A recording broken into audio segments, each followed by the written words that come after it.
They clone Tyrone. You better call Tyrone. I don't know. I wanted to make like a bunch of funny puns like with the name Tyrone because you know like Erykah Badu, you better call Tyrone. They clone Tyrone. Tyrone. I originally watched this movie just for, you know, my pleasure. The girls on Twitter were talking about it, but now it's opened up this entire conversation and there's a bunch of people having like different like conspiracy theories and just like reviewing the movie and kind of like talking about some of the things that were shown in it. So I figured I would just get up here and tell y'all how I feel off the dome. Freestyle off the dome. Tell them Waka Waka Flame is fucking home. Naturally, this video is gonna have a couple of spoilers in it. I'm so sorry. I don't think that you can review anything on this planet without spoiling some aspect of it.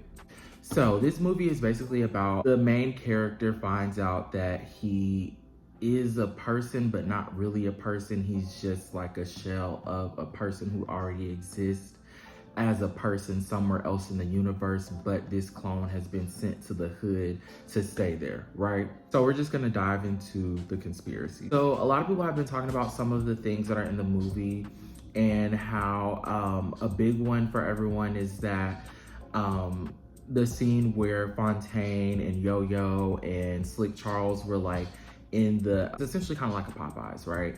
And they're saying how like, oh, this is what's happening with Popeyes. Like, do you guys remember when they released a chicken sandwich and everybody was acting crazy? Like, you know how they talk about like music and how music like influences people and all of those things. I do believe that all of that is true, but I think that there is another meaning in here. And I'm sorry, y'all, I live in Atlanta, like, it's gonna be noises naturally. I'm not even gonna edit that out. I'm not gonna edit that one out either. We're just gonna keep rolling with it. The movie does kind of shine a light on those aspects of being Black, but I think the whole point of the clone is to show that it's not a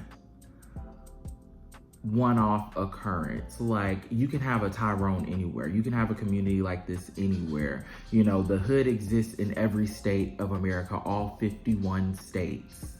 Because a lot of people don't know that. It's actually 51. I think that was the whole point of the clone piece of it. They do have a valid point with the whole like mind control piece with how like, you know, music does influence people, but it doesn't just influence Black people, right? I think that when people talk about the influence of music, as far as like the Black community is concerned, they usually talk about the violence, but also let's think about like the civil rights era and how like we chanted and marched. Like, those are also like mantras and things that were used to like get into, you know, our spirit and like program us to like want to fight. Maybe not fight, but take a stand against the injustices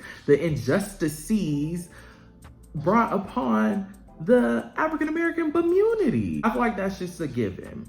Like, no matter what race or group of people, organization it is, music is gonna have some sort of influence, right?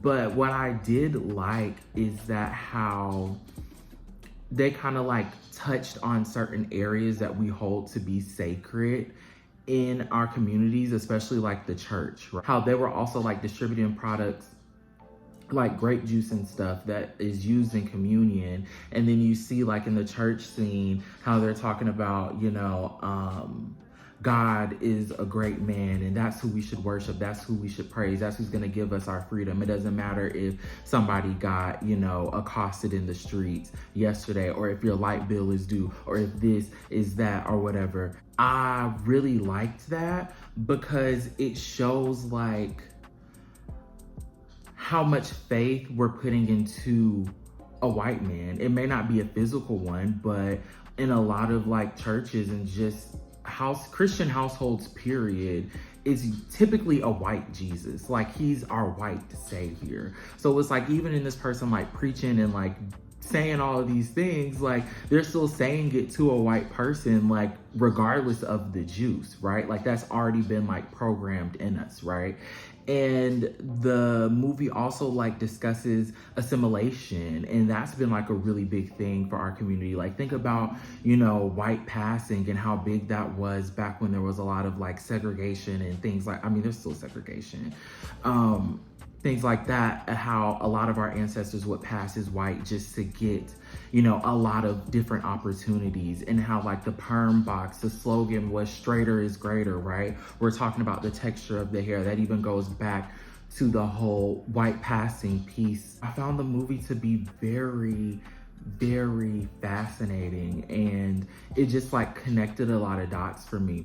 Thought was really cool was the ending where, you know, we see how this one community kind of like blew the lid off of what was going on and how there were all of these clones down there, and then we cut to like, or we see the actual Tyrone like watching it, and his friends go, "Oh, Tyrone, they cloned you." Because when you look back at it in the movie, when they first killed the one of the workers for that factory, he was like, "We're everywhere. We're all over the place. Like we have places in California, here, there, everywhere," right?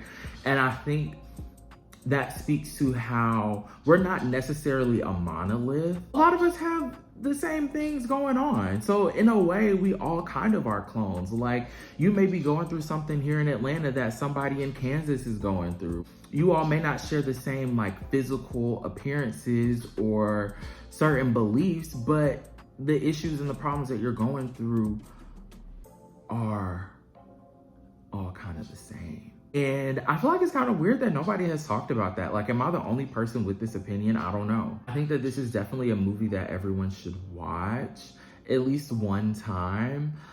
It's kind of up there with like Get Out and like all of like the Jordan Peele movies. I feel like it was kind of shot in that style. And I love how they used film for this movie.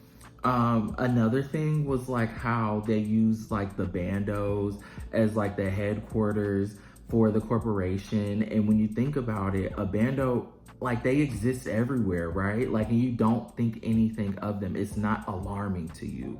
It's just been kind of like already programmed in your head. Like when you walk past a bando, it's just an abandoned house. But this house could also have a story. I don't know. I think that that's just so cool. But I just wanted to talk to you guys briefly. I actually have to get ready for something that I'm gonna do off camera. So let me know what you think in the comments. I would love to bounce off ideas and opinions with you guys. I will talk to y'all later. Peace.